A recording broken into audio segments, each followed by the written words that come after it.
Early this morning, the Legislature concluded a protracted and a very difficult legislative session. I'm very relieved that they did conclude at this point, and that in contrast to 2011, the last time we had a budget bills and a Republican majority in the House and Senate, we went to a government shutdown. So I appreciate the leaders choosing a different course of action this year and getting the bills and everything resolved early this morning. As is the nature of a divided government, probably everybody who was involved in this session is going home unhappy about something. I'm unhappy about features in just about every one of the bills that we finally negotiated, and that, again, is the province of divided government, with people, all of whom have their election certificates, who have very different views about what's best for the future of Minnesota. I want to thank my staff and commissioners. It's just been phenomenal. I just can't say enough about how extraordinary they have been through hours and hours and working literally around the clock. A couple of them were on the phone with me this morning from 12:30 to 1:30 a.m. with the Speaker, with the Senate Majority Leader, with the Senate Minority Leader, and their staffs working out the final details of the Health and Human Services bill, which shows how protracted and detailed some of these negotiations were. I'm going bass fishing this afternoon and tomorrow morning up in Mille Lacs. Long planned is the opener, and I want to highlight the fact that while Mille Lacs has its challenges with walleye fishing, it has fantastic bass fishing, some of the very best anywhere in the world. So I'm looking forward to that, coming back tomorrow, and then I'm going to go back to focus on the various bills. Tomorrow afternoon, myself, meeting with staff on Sunday afternoon, Monday afternoon, and then Tuesday, have until midnight to sign or not sign the various bills, and I'm genuinely undecided on all of them. We haven't had a chance, my staff and I, to review the final language, to review the final dollars on some of the bills. So I'm just not going to make those decisions until we've had a chance to go through our due diligence, which will conclude sometime on Tuesday. But I'll point out a couple of features that I find particularly objectionable. The tax bill prioritizes the needs of the wealthiest Minnesotans and large corporations over working and other middle-income Minnesotans. With the estate tax, the tobacco tax breaks, permanently freezing the CI levy, which will have serious financial consequences for the state in the years ahead. And then inexplicably, given that they had a $660 million bill, which is below what the Republican leaders said they wanted throughout the process, they shifted $80 million of prepayments for LGA into the next biennium to deal with their problem with the tails for the 21-22, was it 19-20, 21-22 biennium. For that $80 million, we could have extended the working family credit, which I'd proposed, which instead got whittled down to just a tiny fraction.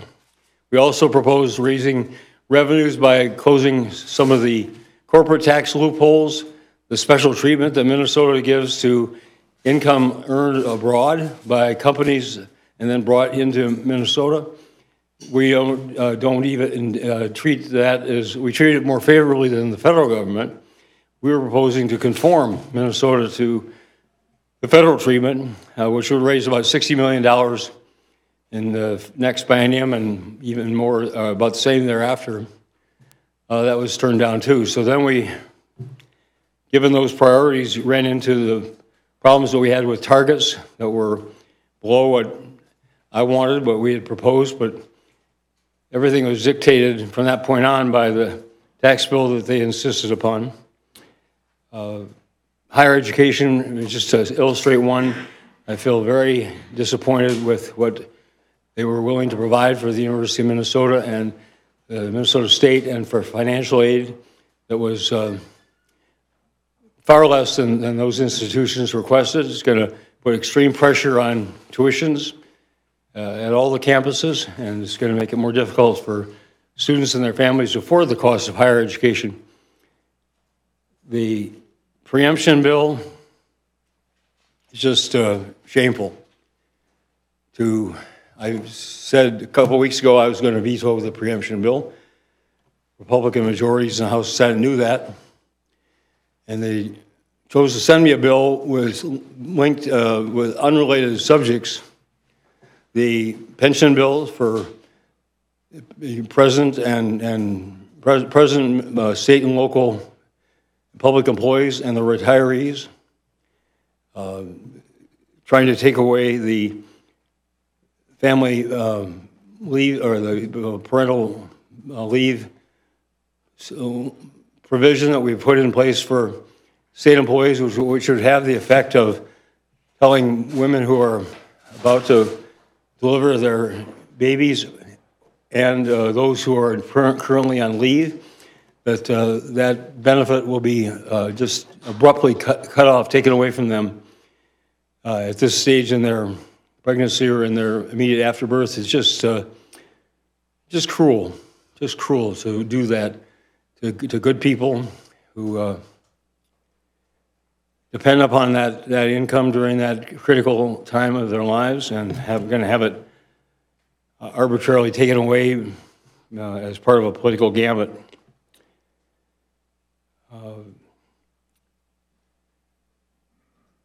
I think that all concludes what I'll say about it now, and glad to respond to questions. Governor, how do you respond to the criticism that you spent, the better part of 2 weeks in a room negotiating what led to the bills that are now headed to your desk, and now you're here saying you don't know what you'll do about them? Well, we spent up until Friday morning. When I came into the office Saturday morning, I was certain in my own mind that the legislature was going to do, the Republican majorities were going to do what they had said they were going to do, which is to send me another set of bills without any input from my staff, my commissioners, myself, and we're going to have a showdown that was going to go into June. Much to my surprise, the leaders indicated Saturday morning they wanted to work with my administration to develop bills that could be signed. So we began that process Saturday morning and have been engaged in that for the last 6 days. Within the parameters of the budget targets that they had set, to which I had not agreed, so that really defined the scope of the negotiations. We were able to get some additional money for higher education for E12, but it left us in a position of always trying to push the boulder up the hill in order to get something closer to what I had proposed, closer to what the midpoints of most of these bills were. And again, once they had established their parameters with the tax bill, and which was their overwhelming priority, everything else had to conform to that and the need for a balanced budget. So, and then of course they put policy provisions in, many of which we were successful in removing, some of which remained that I strongly object to, but which they insisted upon. And in the process of negotiating back and forth, there were parts of it that I reluctantly agreed to that I'm very unhappy with, and there are parts that they agreed to that I'm sure they're very unhappy with as well. But that's, again, the nature of divided government. By saying that you were genuinely undecided, does that mean that some of these bills might be candidates for a veto? And if they are, does that mean that there might have to be another special session to pass more budget bills? Well, I've said I'm genuinely undecided. I never committed to sign any of these final 11 bills. I haven't had a chance to review them myself. My staff is in the process of reviewing them now. You know, we didn't see a final language on bills. As I said, the Human Services one was still being negotiated at 1:30 this morning. So, we haven't seen them. We haven't looked to see if there are any errors or corrections. We haven't looked to see if the numbers in the bill conform to what we understood. I mean, I'm just not going to take a position on any of the bills. So we have 3 days, one of which is federal holiday, but that's what the way the law reads. So I've got a very short time until Tuesday at midnight to assess the bills, and I'm just not going to speculate about what I might or might not do until I have a chance to give them the consideration they need. Wouldn't you be responsible if the state goes into shutdown if you do veto any of the budget bills? I'm not going to deal with hypotheticals. Let's, next Tuesday, late afternoon or Wednesday morning, first thing, I'll make my decisions, then we can talk about the real implications of that and not about speculation of what might or might not happen. Governor, with respect, you're well aware that if the state doesn't have a budget, if they can live without a tax bill, but if the state doesn't have a budget, shutdown is around the corner. Does that not weigh on you? Oh, sure weighs on me. Oh, absolutely. Absolutely. As I say, I appreciate very much the leaders, again, to my surprise but delight, agreed on Saturday morning that they were going to not just send me another round of bills that they knew I was going to veto, but which would have forced a protracted stalemate, take us into June and very possibly up to the threshold of another shutdown. I appreciate very much that they, expressed and carried out a willingness to negotiate with us, and that does the fact that it would preclude if I sign the bills that involve the state agency funding, which I think is pretty much all of them. Absolutely, that would not then require a brinksmanship and a possible shutdown. Governor, are you concerned about the status of the healthcare access fund? It's kind of drained down and will sunset in a few years. Well, using the fund enabled us to avoid another $350 million of cut to health and human services for services and payments that affect real Minnesotans' lives. I mean, I regret the constraint that was put on that bill by, again, the overall budget realities. But, the fund has been generating consistently a surplus the last few years, and which has exceeded the projections. I have no reason to believe that won't occur again. I will have to see if that changes. The real issue with the healthcare access fund is it's going to terminate in December of 2019, and I proposed in my budget that that be continued.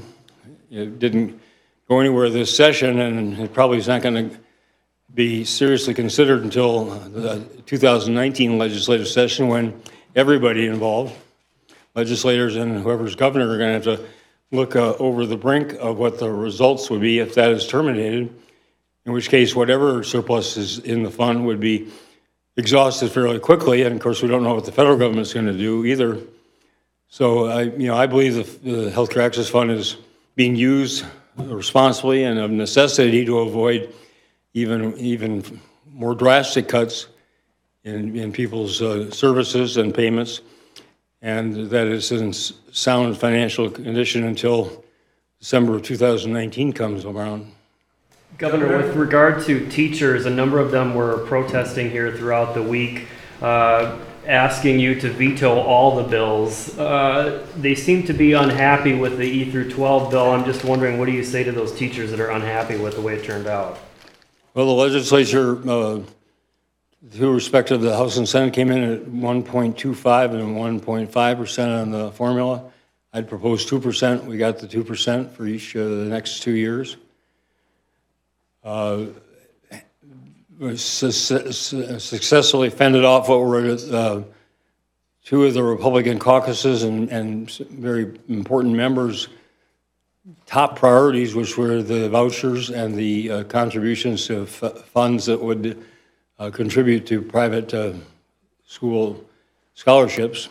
Those were major concessions that we were able to gain from Republicans, and you know, I mean, everybody has reasons to be unhappy about, and we kept the $50 million for pre-K. We call it what was it, plus? School readiness plus. Thank you. It was a long night for all of you too, I'm sure.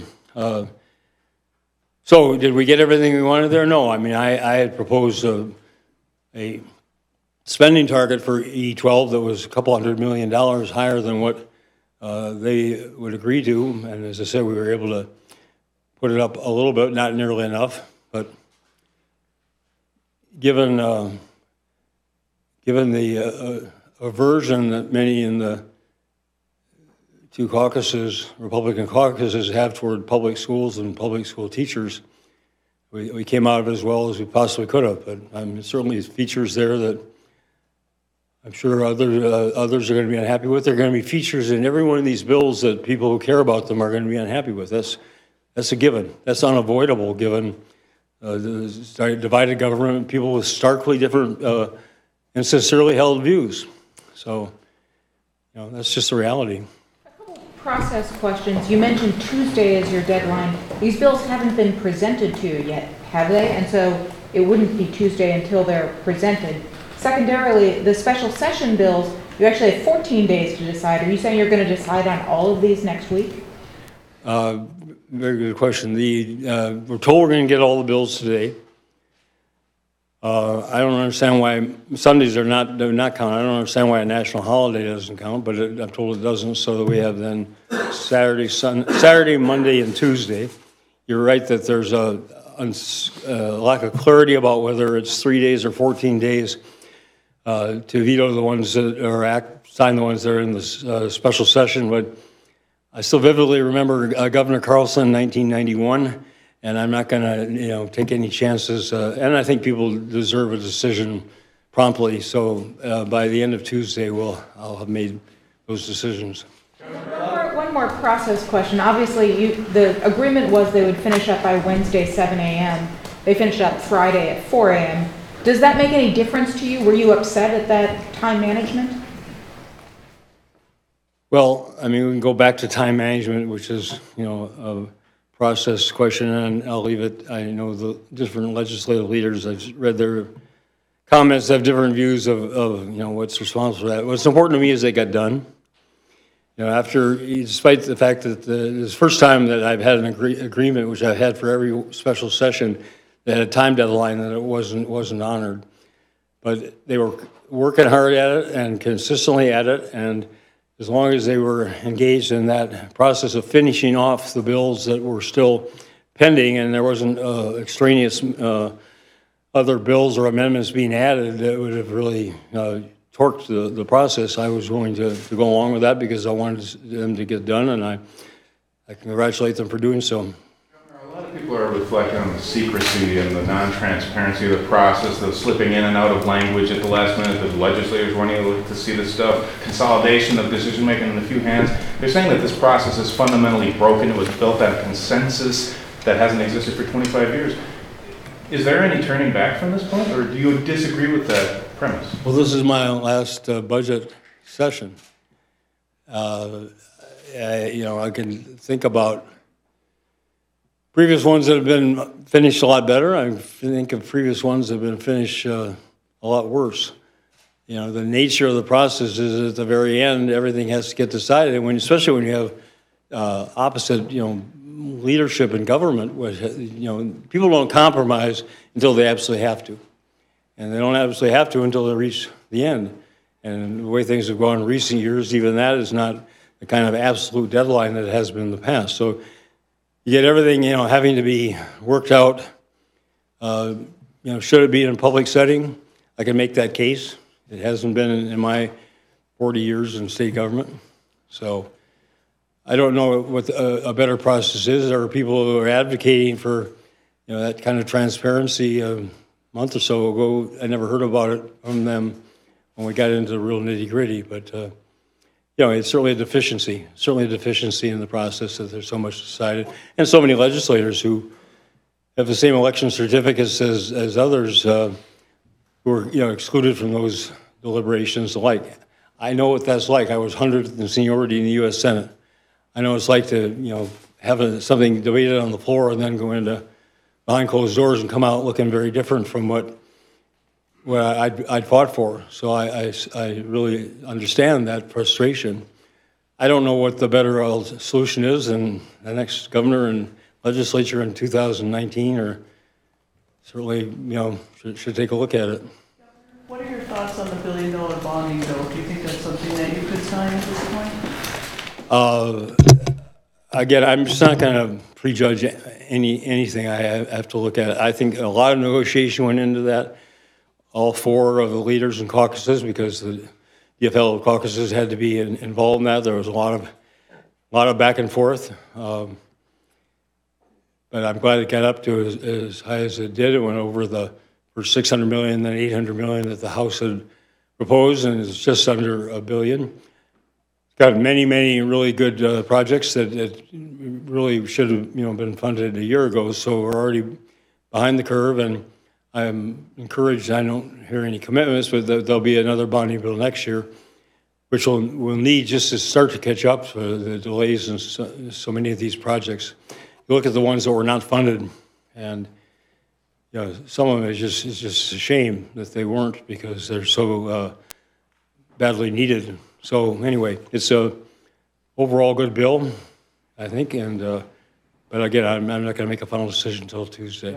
Governor, how concerned are you about this kind of general lack of surplus now? Would you consider asking Myron and the state economist to do another revenue projection forecast before the next scheduled one? Well, that's a whole elaborate process that I have to defer to Commissioner Franz. You can certainly comment, but that's not just the economist plucking a number out of her head, although she's got a very good brain. But it's a very elaborate process, and it has no legal standing until the current forecast superseded by the one at the end of November. I can question and of course some of it is because they have to close the books on 17, and that takes like 2 months into August. And I mean, there are reasons for that, but it is one of the uncertainty factors that you got a forecast at the end of February, and then you don't have and that's the basis for the decisions for a biennium that hasn't even started yet. And then you've got end of next November a revision to that forecast, which if it changes is going to require the legislature next year to come back and make the necessary adjustments. But I haven't spent a lot of time contemplating that possibility between 1:30 and 1:30 and 1:30. The legislature adjourned earlier this morning. Minority Leader Hortman said, with Republicans in control of the House and the Senate, they may be the best budgets that we could have got through. How do you weigh that against some of the issues that you've laid out this afternoon with the bills? Well, I would agree with that observation. I mean, I think some people, in some cases, a lot of people want me to veto entire bills because there's, one or two provisions that they strongly dislike. And my response to them is, there are provisions in every one of those bills I strongly dislike. But the question is, you come back in the fourth week of June. I think it's unrealistic to think they would come back out with better bills. And meanwhile, MMB would have to issue layoff notices to every state employee, and DNR would have to stop taking reservations for parks and campgrounds for the rest of the summer. I mean, there are all sorts of other serious consequences, and then you really do get into a brinksmanship where both sides are holding out for that final advantage. And having been through that before and knowing how destructive it is to so many people's lives, I mean, I think the fact that they were able to get finished this morning is a very big improvement over, as I said, 2011, which is the other comparable, two Republican majorities and myself.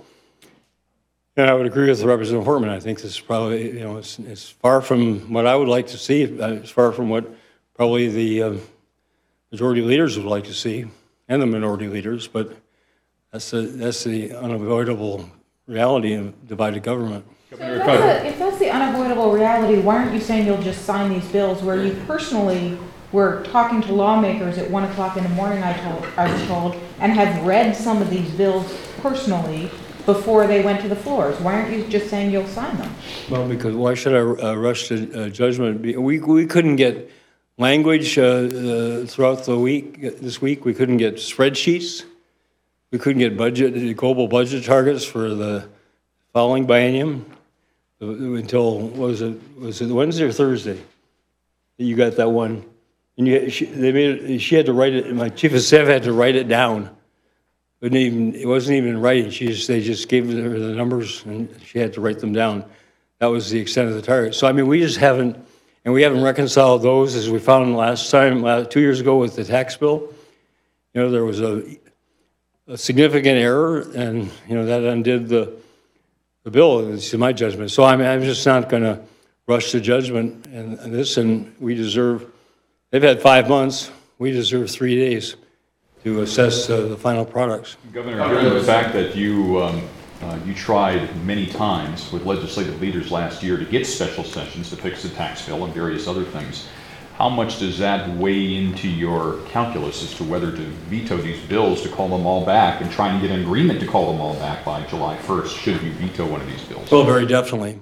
And also the fact that for the first time in the 5 sessions now, the special sessions I've called, the agreement that 6 of us signed, the Lieutenant Governor and the 4 leaders, myself, all signed, that it would end by 7 a.m. on Wednesday morning was not honored. So if I were to call them back again, I would have no expectation that whatever limit we agreed upon would be abided to. Now, again, there were extenuating circumstances in this point in time, and as long as they were working diligently, literally around the clock to reach a conclusion in a very difficult situation, I was willing to go along with that, but it certainly would give me pause in the future. Senator, a lot of bitterness in the immigrant rights community regarding the driver's license issue. Can you talk about your decision-making parameters on that negotiation and then going forward? Well, in that bill, public safety, it was the House Republican caucus's number one, and number one priority. And we offered various exchanges for that, and those were rejected. And, you know, one consideration, I understand the feelings of people who feel like they were just slapped in the face. I mean, I've said over and over, and we put it in writing to the leaders, we do not, under current statute, have the authority to initiate changes in driver's license. This actually putting it in the statute changes nothing. And in fact, either way, with or without that language, it would have to go to the legislature to make that authorization to make it possible. So, and I pointed this out again and again to those who are just adamant, you know, this doesn't do anything. It's just a public slap in the face, poke in the eye to people who are trying to, you know, make their lives work so they can work. And it's one of those, I think, mean-spirited and unnecessarily nasty actions that there are other examples in the bills, but that's the way it happened. You said all session long that you've been concerned about the state slipping back into some fiscal instability. Do you see these bills, particularly the tax bill, as risking that? Well, I swear I'm going to assess the tax bill over the weekend, and Commissioner Bauerle, who was just heroic, Commissioner Bauerle and Commissioner Franz were heroic in hours and hours and hours of negotiations. Commissioner Bauerle with the tax chairs, one of whom was made Donald Trump look reticent in terms of his tweeting. But, you know, I have to look at him and talk with her and see where things stand. But yes, I am very concerned about the fiscal stability of the state for the next biennium, I think. But again, they shifted $80 million just on paper from the 21-22 biennium to the 1920, just for their tails. So it shows the tails, they know too, the tails are escalating. in the years following, you know, is something I'm going to look at very carefully. Sorry, for our Southern Minnesota readers, are you talking about Representative Davids or Senator Senator Chamberlain. Chamberlain? Chamberlain, yeah, Senator Chamberlain. I mean, all you need to do is read his tweets. Fortunately, I don't read tweets, and fortunately, I'm way too old to be offended by anything somebody says personally about me. Senator Bach has advised you to veto the tax bill. How much weight are you going to give that advice? Well, I read his statement. He has good reasons for that. The thing with the tax bill is there's some very good features to it. The agricultural property tax, the child care tax credit, which I had proposed, and there's some awful features, a couple of which I enumerated previously. So it's a good bill, and it's a very good bill, a very bad bill, and how do you weigh that in the balance? I can't line item a tax bill. Governor, throughout the session, you've made a point of saying that these aren't just numbers. The what? I'm sorry? That these aren't just numbers in these bills, that these affect real people's lives. When we ask the Republican majority about the savings that they project to make some of these numbers work, they say it's up to your cabinet, it's up to your agencies to find the waste, fraud, and abuse. Are you going to come back to us and tell us that you can't at some point? Well, I lost count of the number of objective national experts who said that we have one of the very best managed states in the country. And a lot of these criticisms were never expressed by Republican legislators during the 8 years that Governor Plenty was governor. So, I mean, a lot of this is just partisan political sniping. And I said all along, if you are things, everything we're doing in state government is proscribed by statute. Previous legislators, previous governors, and we don't make this stuff up. So it's like if you want to cut a budget by 15, 20%, then tell us what you want that agency not to do. And they just totally unwilling to do it. So like, well, you guys figure it out. We're going to pick a number, and you're going to figure that out. The Health and Human Services one was spent hours. I mean, literally hundreds of people hours debating which were assumptions or projections that were realistic, which ones weren't. And they'd say, well, 25 million savings here, and Commissioner Piper would say, well, you can't do that because of this requirement, and it affects this, and it affects federal funding here. I mean, all the details that they are largely unaware of. And so, we'll get a chance next week to talk in more detail, but we said these are not numbers, these are real people's lives. And the cuts you're enforcing, particularly in human services, are going to affect real people. The lack of funding for the University of Minnesota and the Minnesota State campuses is going to affect real tuitions that real students and their families have to pay. So this isn't about numbers, it's about people. And I've said that over and over, and I'll continue to say it over and over. Stipulating that you've made no decisions on this bill before you, what do you see as sort of the best outcome of this session? Well, again, the fact that it ended, and I mean that sincerely, the fact that it didn't go to a showdown and a shutdown is a significant improvement, and I give all four leaders credit for that. That's probably the good one to end on.